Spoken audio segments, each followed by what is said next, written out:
하나님의 말씀은 사무엘하 7장 1절부터 17절 말씀을 한 절씩 교독하겠습니다. 사무엘하 7장 1절부터 17절입니다. 제가 가진 성경 472면에 있습니다. 제가 먼저 1절 읽습니다. 여호와께서 주위의 모든 원수를 무찌르사 왕으로 궁에 평안히 살게 하신 때에 왕이 선지자 나단에게 이르되 볼지어다 나는 백향목 국에 살거늘 하나님의 궤는 휘장 가운데에 있도다. 나단이 왕께 아뢰되 여호와께서 왕과 함께 계시니 마음에 있는 모든 것을 행하소서 하니라. 그 밤에 여호와의 말씀이 나단에게 임하여 이르시되 가서 내 종 다윗에게 말하기를 여호와께서 이와 같이 말씀하시되 내가 나를 위하여 내가 살 집을 건축하겠느냐.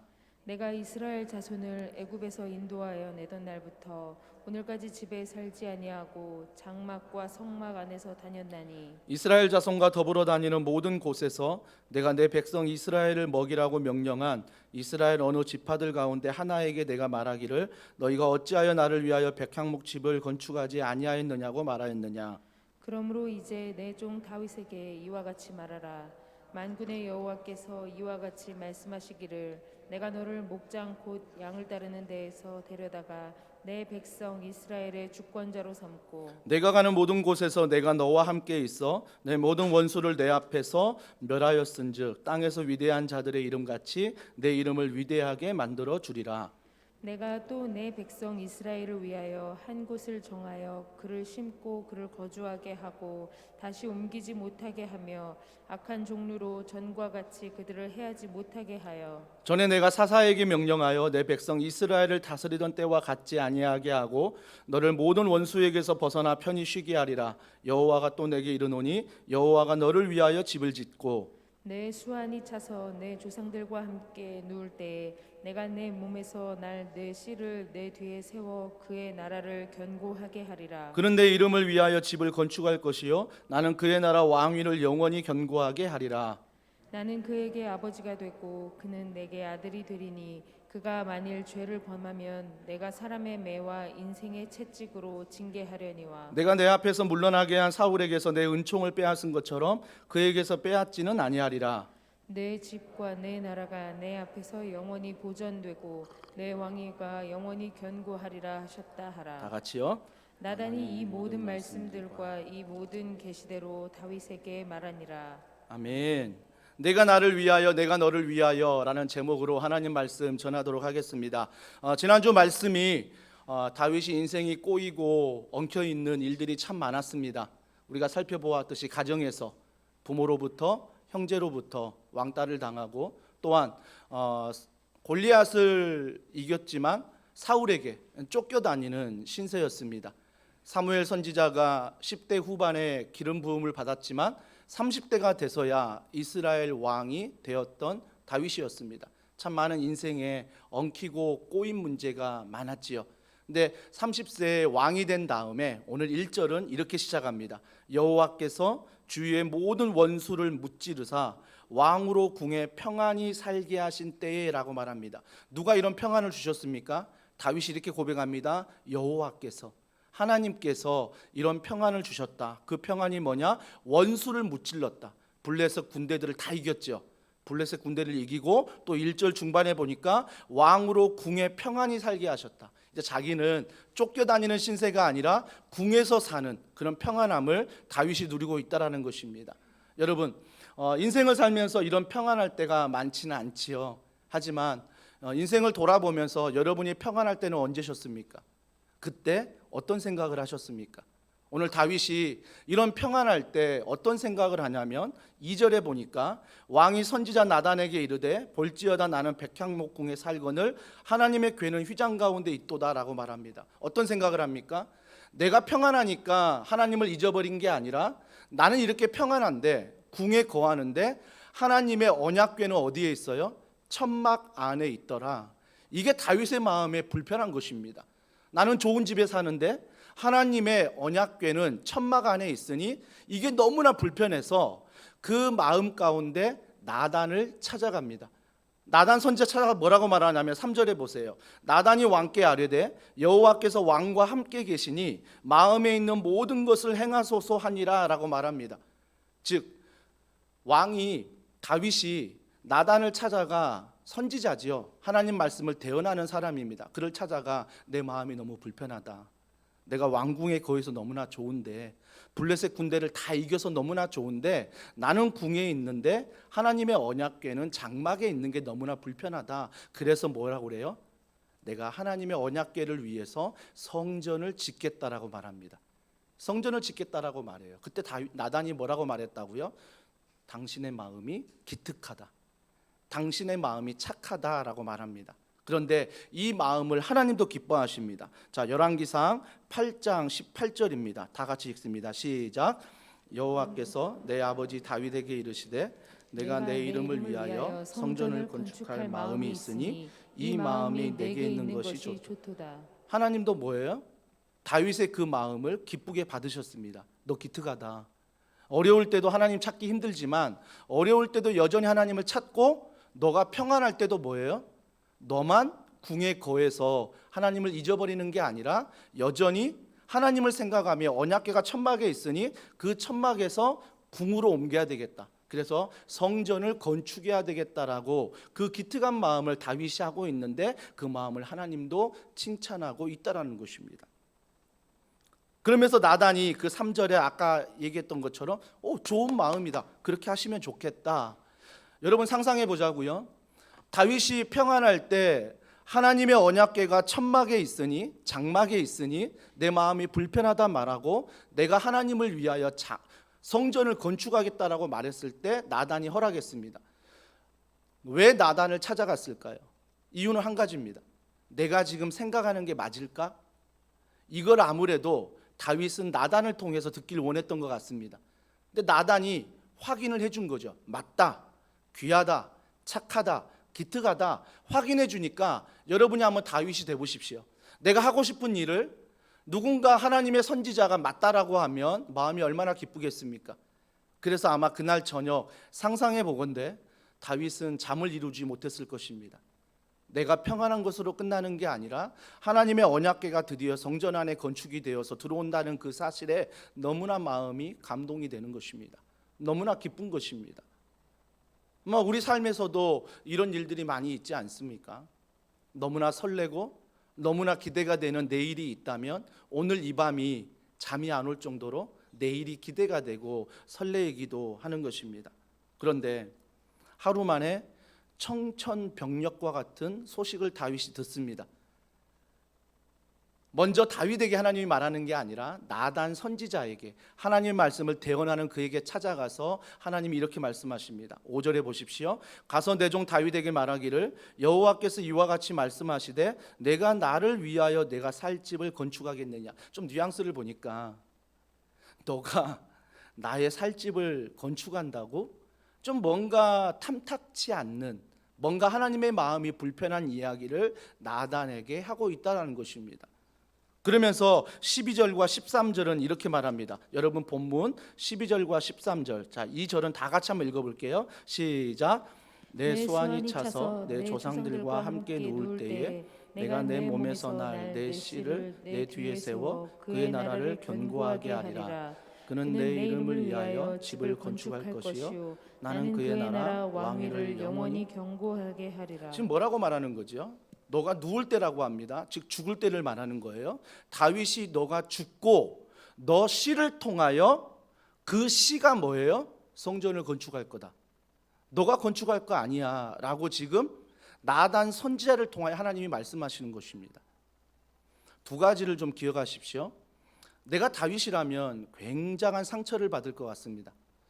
아니, 내가 고난 가운데 하나님이 함께 하셔서 감사해서 내가 평안할 때, 힘이 있을 때, 할 수 있을 때 내가 하나님의 언약궤를 성전을 지어서 모신다고 하는데 이게 무슨 큰일이야?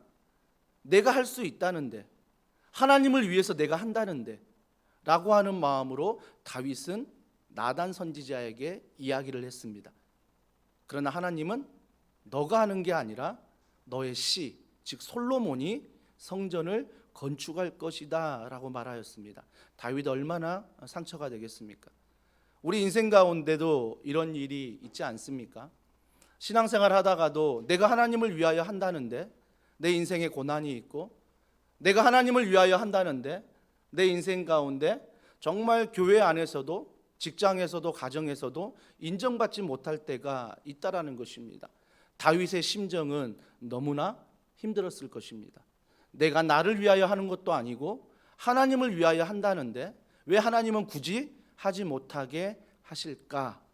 다윗의 마음은 굉장히 불편했을 것입니다. 또 한 가지 마음입니다.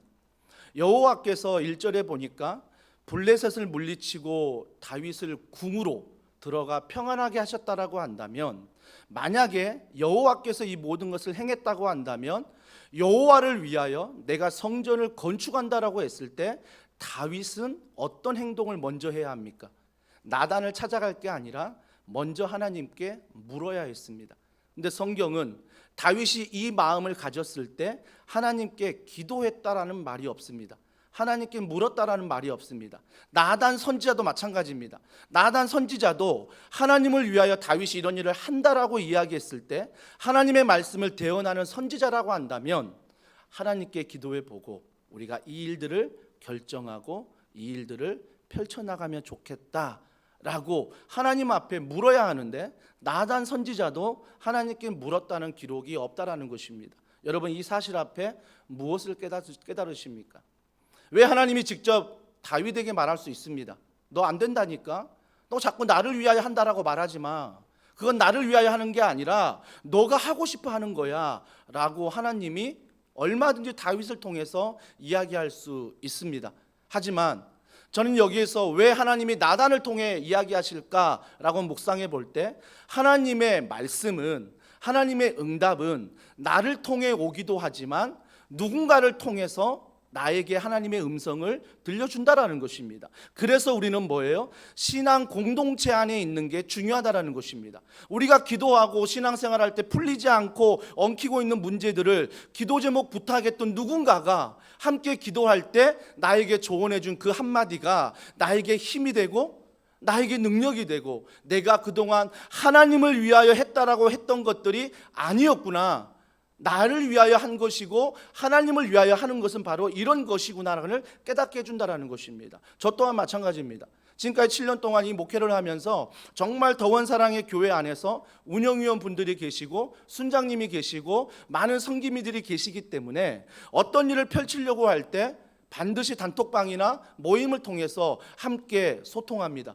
저뿐만 아니라 모든 팀장님들이 어떤 사역이건 그 자리에서 소통을 합니다. 그리고 나서 기도하고, 그리고 나서 설득하고 소통하고, 만남이 필요하면 만남을 갖고, 정말 이 일들이 하나님이 기뻐하신 일인지 아니면 사람의 마음으로 우리가 하고 싶어 하는 건지를 점검하게 되는 것입니다. 점검하게 되는 거죠. 그래서 서로 다양한 의견들을 듣는 거지요. 순장님 또한 마찬가지고요. 모든 성기미들도 마찬가지입니다. 여러분들도 이 누군가가 있어야 된다는 것입니다. 저도 목회자 그룹에서 정말 저의 지인 같은, 제가 아무나 기도 제목 얘기하고 교회 상황을 얘기하지 않습니다. 하지만 저를 사랑하고 신뢰할 수 있는 그분들에게는 정말 마음의 고민들을 이야기합니다. 기도해 보시고 혹시 경험한 게 있다면 저에게 조언을 좀 부탁드립니다. 그때요, 하는 조언들이 참 많이 있고 기도하면서 저에게 주는 지혜가 참 많습니다. 물론 흘려보내는 것도 많습니다. 그냥 흘려보내는 것도 많은데 어떤 이야기는, 어떤 조언은 제 가슴에 남고 기도하면 기도할수록 내가 잘못됐다는 걸 깨닫고 노선을 수정하거나 모든 사역을 수정할 때가 있다라는 것입니다. 그렇기 때문에 왜 다윗에게 말하지 않았을까가 궁금한 게 아니라, 하나님은 다윗을 통해서도 말할 수 있지만 얼마든지 하나님께서는 주변의 사람들을 통해서, 지인들을 통해서, 믿음의 동역자를 통해서 나에게 하나님의 뜻을 알려줄 수 있다라는 것입니다. 있다라는 거죠. 그래서 나단이 아침 일찍 일어나 다윗을 찾아옵니다. 다윗은 아마 나단을 만날 때 어땠을까요? 기대감에 있습니다. 여전히 성전 건축하여 하나님의 언약궤를 내가 그곳에 모시려는 설레임이 있었습니다. 그런데 나단이 이런 말을 합니다. 간밤에 하나님이 찾아와 말씀하셨는데 이 일을 당신이 하는 게 아니라 당신이 죽어 씨에서 나오는 그 자녀가 해야 된다라고 말씀하십니다. 다윗의 마음을 한번 상상해 보십시오. 얼마나 마음이 섭섭하겠습니까? 내가 나를 위하여 한다는 것도 아니고 하나님을 위하여 한다는 건데, 정말 나도 어렵고 힘들지만 기특한 마음으로, 착한 마음으로 하나님을 위하여 한다고 하는데 하나님이 거절하셔? 하나님이 내 마음도 모르셔? 그러면서 다윗의 마음 얼마나 낙심이 되겠습니까? 또 얼마나 오해가 되겠습니까? 어제 점심에 저희 아내가 음식을 하는데 오랜만에 둘째 녀석이 쌀국수를 먹고 싶다고 해서 집에서 쌀국수를 했습니다. 저는 쌀국수가 처음 나올 때 굉장히 역겨웠습니다. 그 향이 저에게는 맞지 않았습니다. 먹으면 토할 것 같은 느낌? 선입견이 있기 때문에 잘 먹진 않았습니다. 그때 아내가 임신을 했는데, 첫째 임신한 그 아내가 갑자기 쌀국수가 먹고 싶다고 저한테 교회 사역하는데 전화가 온 것입니다. 대뜸 제가 하는 말, 뭐 그런 걸 먹어? 제가 화를 냈습니다.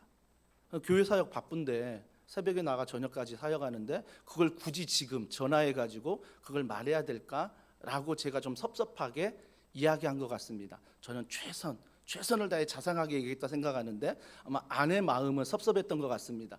어제 쌀국수를 딱 해놓고 또 그 얘기를 꺼내기 시작했습니다. 그래서 그때 당신이 내가 첫째를 임신하고 정말 힘들 때 정말 나도 용기를 내어서 당신이 근무하지만 전화해서 이게 먹고 싶다고 얘기했는데 단칼에 거절하는 당신 때문에 마음이 너무 아팠다. 마음이 너무 힘들었다. 그 일이 벌써 25년 전의 일인데 여전히 마음에 가지고 있는 그런 아내, 또 한 번 제가 미안하다고 얘기했습니다. 정말 미안하다. 또 한 번. 아마 아내 마음이 풀릴 때까지 이야기해야 될 것 같아요. 중요한 게 뭐냐면 사람이요, 부부지만 가장 섭섭할 때가 언제지만 마음을 몰라줄 때입니다. 내가 몸이 힘든 건 괜찮아요.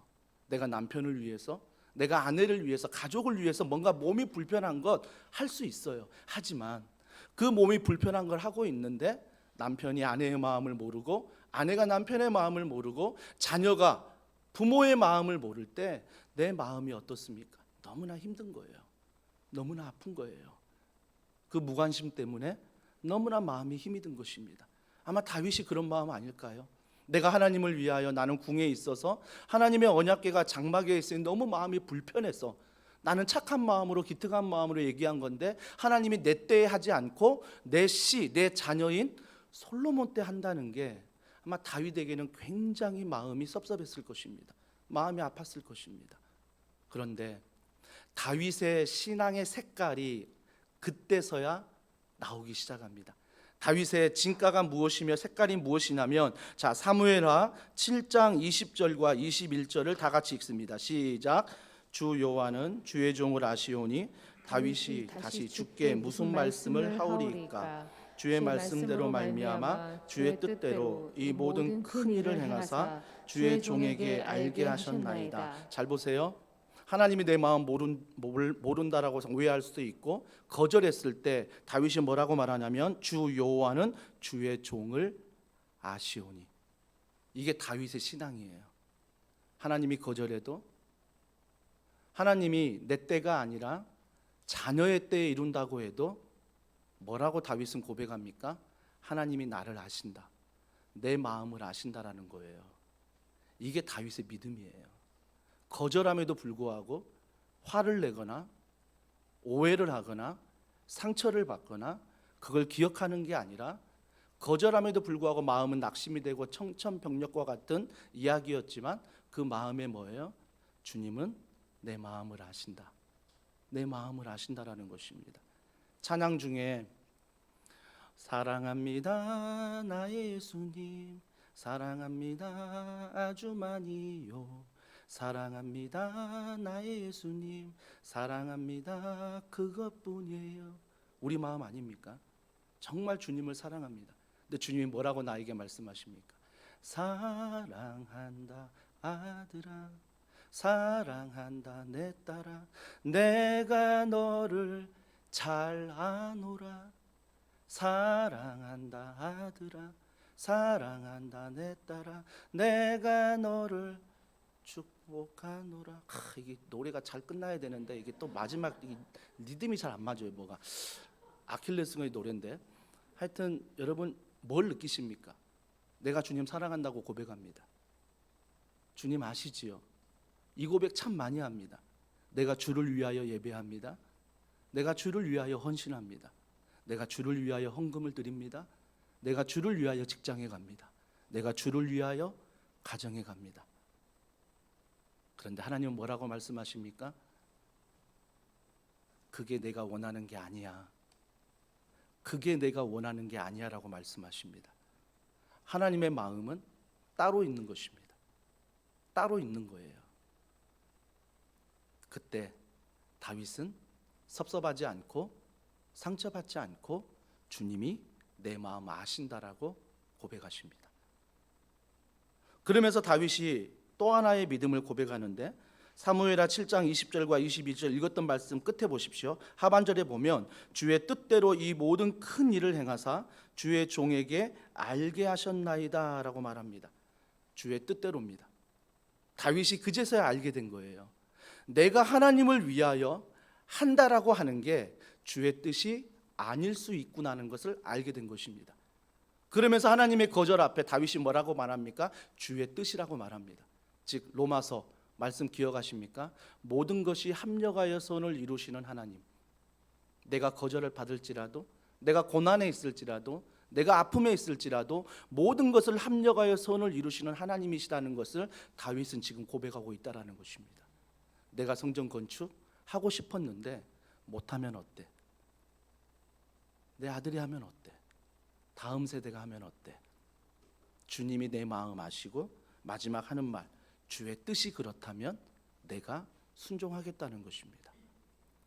사랑하는 성도 여러분, 참 우리 모습과 다윗은 많이 닮았습니다. 우리 또한 하나님을 위하여 한다는 그 모든 행동과 말들이 얼마나 많습니까? 특히 목회자인 저부터가 어떤 일을 할 때 이 일은 하나님을 위하여 하는 것입니다라고 말할 때가 얼마나 많습니까? 하지만 정말 하나님을 위하여 하는 일이 하나님 마음에 맞는지를 우리는 반드시 살펴야 한다라는 것입니다. 이것이 바로 오늘 주님이 다윗에게 이야기하는 마음입니다. 그러자 이런 고백한 다윗에게 주님은 이렇게 말씀하십니다. 사도행전 13장 22절 하반절 다 같이 읽습니다. 시작. 다윗을 만나니 내 마음에 맞는 사람이라 내 뜻을 다 이루리라 하시니. 내 마음에 맞는 사람이라. 여러분, 종종 목회하면서 제 안에 어떤 마음이 있냐면 참 성도들에게 인정받고 싶은 마음이 있습니다. 그래서 성도들에게 인정받고 싶은 마음이 있어서 이 말을 듣기 참 좋아합니다. 목사님은 내 마음에 맞는 사람입니다. 저는 이런 인정받고 싶고 이런 칭찬을 받고 싶은 마음이 있습니다. 하지만 때로는 이런 인정받고 싶은 욕심이 있고 욕구가 있지만 어떤 일 앞에서는 성도분들에게 설득해야 되고 소통해야 되고 기다려야 되고 우리가 함께 마음을 모아야 될 때가 있다라는 것입니다. 사랑하는 성도 여러분, 그래서 사람의 마음에 맞는 사람도 중요하지만 우리가 가장 먼저 붙들어야 될 것은 내 자신이 하나님 마음에 맞는 사람이 되어야 한다라는 것입니다. 사람의 마음에 맞춘다고 하나님 마음을 저버리고 사람을 두려워하고 사람을 가까이하며 그 사람을 사랑한다는 이유로 하나님의 마음을 저 마음 깊은 곳에 접어둔다면 그것은 하나님을 위하여 하는 것이 아니라 어찌 보면 자신을 위하여 하는 것입니다. 우리가 이런 마음의 내면을 하나님 앞에서 잘 살펴야 하는 것입니다. 그래서 결론은 이렇게 맺어봤습니다. 우리 세대보다 다음 세대에 복이 있기를. 왜 이렇게 결론을 맺냐면 한 가지 묵상해 볼 때 왜 하나님이 성전 건축에 있어서 다윗이 아닌 아들 내 씨를 통해서 이루신다고 하셨을까? 하나님이 마음 가운데 이런 마음이 있으셨을 것입니다. 다윗 너의 부흥이 다음 세대 너의 자녀까지 미치기를 원하십니다. 다윗 너의 축복이 지금 그 평안이 자녀의 세대까지 흘러가기를 원하신다라는 것입니다. 이것이 하나님의 마음입니다. 근데 우리의 마음은 어떻습니까? 부모 세대로서 영적 부흥 누리면 아멘, 할렐루야, 끝날 때가 얼마나 많은지 모릅니다. 우리만의 영적 부흥의 시대를 경험하는 게 아니라 반드시 저 왼편에 있는 다음 세대 아이들도 이런 영적 부흥을 더 많이, 더 오래 경험해야 되는 것입니다. 그래서 다윗이 어떻게 합니까? 하나님 말씀에 순종하면서 그가 준비하기 시작합니다. 내 씨로 말미암아 그 자녀가 성전 건축하기 위해서 금을 준비하고 은을 준비하고 쇠를 준비하고 목수들을 준비하고 사람들을 준비하는 다윗의 모습을 보게 됩니다. 부모로서의 맡은 바 사명은 무엇입니까? 내 때에 모든 것이 이루어지지 않을지라도 믿음을 가지고 우리의 자녀들을 바라보며 자녀들의 영적 유산을 위해서 내가 준비하는 것입니다. 그러면 자녀들은 부모의 앞모습을 보고도 배우지만 가장 많이 배우는 부모의 뒷모습을 보고 자녀들은 배울 것입니다. 금을 남길 수 있고 은을 남길 수 있고 여러 많은 것을 자녀에게 유산으로 남겨줄 수 있지만 그것들은 영원하지 않는 것입니다. 어느 한순간 사라질 수 있는 것입니다. 하지만 사라지지 않는 영적인 유산, 그 예수 그리스도 안에, 하나님 안에, 성령 안에, 말씀 안에 이 아이가 영적 유산으로 살아갈 수 있도록 우리 부모 세대는 반드시 오늘부터 부모의 뒷모습을 통해, 즉 어떤 고난이 있을지라도 어떤 아픔이 있을지라도 자녀들 앞에서 신앙의 유산을 남겨주는 모습이 있어야 한다라는 것입니다. 그래서 자녀들이 우리 엄마는, 우리 아빠는 어떤 상황에서도 이런 신앙의 모습이 있었어. 교회에서와 가정의 모습이 다른 게 아니라 여전히 교회에서의 신앙의 모습이 가정에도 있고 직장에도 있고 누구를 만날 때에도 있다는 그 뒷모습의 영적 유산을 자녀들에게 남겨주어야 한다라는 것입니다. 자녀들이 어리다고 함부로 말하고 함부로 행동하지 마십시오. 자녀들이 자라면서 나의 눈에 거슬리는 모든 것들은 부모들이 보여주기 때문입니다. 부모들이 그렇게 민감하지 못하고 그렇게 살지 못했기에 자녀들이 나의 단점인 모습을 그대로 보이는 것입니다. 나는 그러지 않았는데, 아니요, 잊어버린 것입니다. 나는 그렇게 살았는데 내 자녀를 보면서 쟤는 누구지? 라고 하는 게 아니라 내 자신이 오랜 세월을 살면서 그때 그 시절을 잊어버린 것입니다. 그때 그 시절을 떠오르면 우리 자녀를 격려할 수 있습니다. 나보다 너가 더 낫다. 나보다 너가 더 잘한다. 하지만 여전히 신앙의 유산을 우리 자녀들에게 기도로, 말씀으로, 찬양으로 남겨줄 수 있어야 한다라는 것입니다. 말씀에 보면 14절과 16절에 이렇게 주님이 말씀하십니다. 너가 나를 위하여 성전 건축을 한다고? 너가 나를 위하여 성전을 건축한다고? 주님이 이렇게 말씀하십니다. 그러면서 주님 뭐라고 말씀하십니까? 아니야, 너가 나를 위하여 하는 게 아니라 내가 너를 위하여 하는 거야. 예수님이 나를 위하여 하는 것입니다. 그것이 바로 십자가요, 그것이 바로 사랑이요, 그것이 바로 은혜인 것입니다. 헤롯 성전을 46년 동안 지었습니다. 46년에 한 건물을 짓는다는 것은 어마어마한 것입니다. 46년 동안 어마어마한 건물을 지었을 때 많은 사람들이 그 성전을 보고 기뻐했습니다. 그 성전 안에 하나님이 임재하시고 계신 거에 대해서 너무나 기뻐했습니다. 찬양하고 예배드리고 헌금하고 그 성전 안에서 정말 축제처럼 예배를 드렸습니다. 그런데 예수님은 성전 밖에서 헤롯 성전을 보시면서 우십니다. 그러면서 뭐라고 말씀하십니까? 너희가 46년 동안 헤롯 성전을 지었니? 그거 내가 허물고 3일 만에 짓겠다. 그거 내가 허물고 3일 만에 짓겠다고 말씀하십니다. 그 이유가 무엇입니까? 주님이 십자가에 돌아가시고 부활하기까지 3일이 걸리셨습니다. 부활하신 이후에 그분이 많은 사람들에게 부활의 예수님을 보일 뿐만 아니라 하늘로 승천하셨고, 하늘로 승천하신 다음에 성령을 선물로 주어 하나님을 믿는 자들마다 그 안에 성령 하나님이 동행하심을 허락하셨습니다. 그렇다면 내 자신이 하나님을 믿고 성령으로 살아가면 내 안에 누가 계십니까? 살아계신 예수 그리스도, 그분이 계신 것입니다. 그게 바로 성전입니다. 주님이 말씀하는 성전은 46년 동안 고생해서 지은 성전도 아름답고 좋지만 그 성전보다 더 귀한 성전은 내 마음 가운데, 그 믿음 안에 내 마음에 있는 성전입니다. 그래서 더원사랑의 교회는 이 5층 건물 안에 5층에 있는 건물도 참 귀하지만 우리가 하나님의 교회요, 우리가 하나님의 성전인 것입니다. 그래서 여러분이 월요일부터 흩어지는 곳에 뭐예요? 하나님의 나라가 이루어지고 하나님의 은혜가 흘러가는 거예요. 내 때만 은혜 받는 게 아니라 우리 다음 세대, 우리 자녀만 복을 받는 게 아니라 저 옆에 있는, 왼편에 있는 우리 모든 교회 다음 세대 자녀들 복을 받아야 되지 않겠습니까? 그래서 아브라함에게 주셨던 내가 너를 축복하여 복의 근원이 되겠다는 축복을 뭐예요? 월요일부터 내가 기억하고 사는 거죠.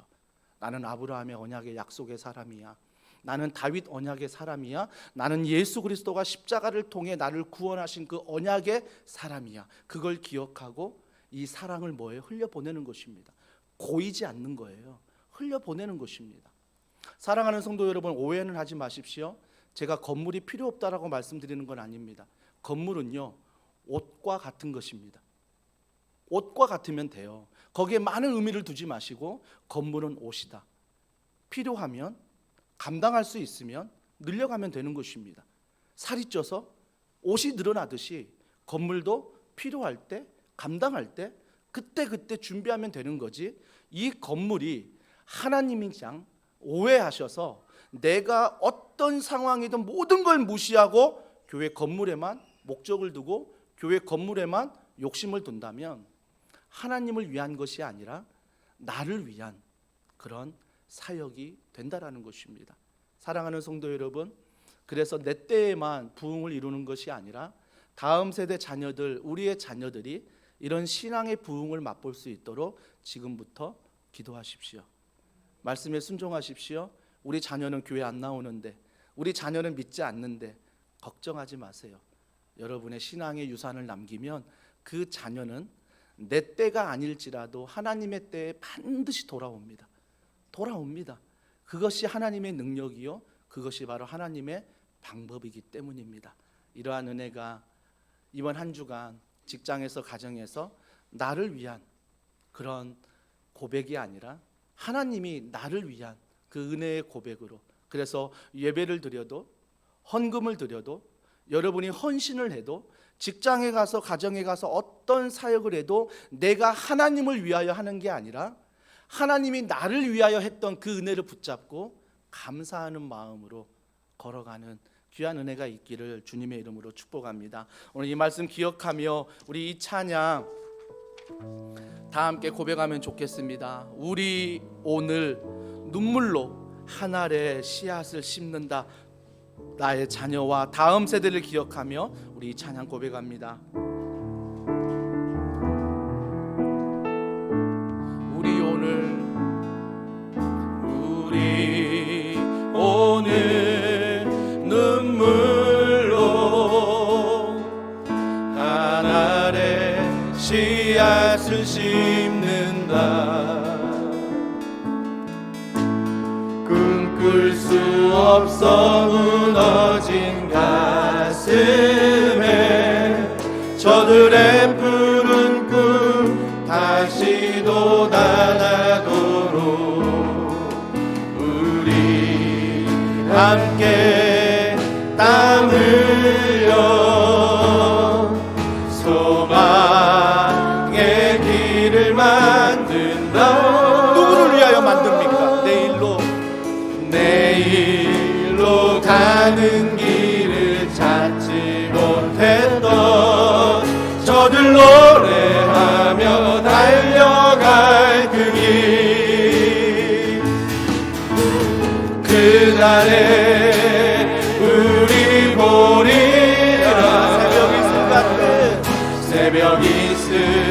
같은 저들 일어나 뜨거운 가슴 사랑의 손으로 이 땅 치유하며 행진할 때 오래 황폐하였던 이 땅 어디 순결한 꽃들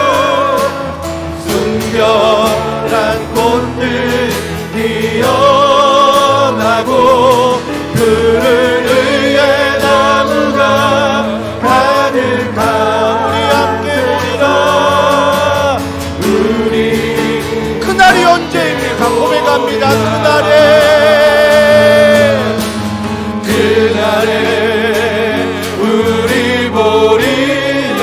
우리의 자녀들 새벽 이슬 같은 저들 일어나 뜨거운 가슴 사랑의 손으로 이 땅 치유하며 행진할 믿음으로 선포합니다. 오래 황폐하였던 이 땅 어디서나 순결한 꽃들 피어나고 그를 위해 나무가 가득한 우리 함께 보리라. 우리 함께 보리라. 우리 이 시간에 기도합니다. 우리 이 시간 기도할 때 정말 하나님 앞에 두 가지를 기도하십시오. 나를 위하여, 하나님을 위하여 하는 것이 정말 하나님의 뜻인지를 우리가 분별하며 살도록 날마다 성령으로 충만하게 하여 주시옵소서. 우리의 모든 신앙생활이 하나님을 위하여 하는 것이 아니라 하나님이 나에게 허락하신 그 십자가의 은혜, 그 부활의 능력을 붙잡고 걸어갈 수 있도록 우리 부모 세대에게 성령의 충만한 은혜를 부어달라고 기도하십시오. 이 은혜가 우리 세대로 끝나는 것이 아니라 우리의 다음 세대, 우리 자녀들에게 흘러가 더 큰 영적인 부흥을 경험하게 하시고 크신 하나님을 경험할 수 있도록 우리의 다음 세대와 청년들을, 우리의 자녀들을 주님 축복해 달라고, 주님 은혜 베풀어 달라고 우리 이 시간 간절한 마음으로 합심하여 기도하시겠습니다.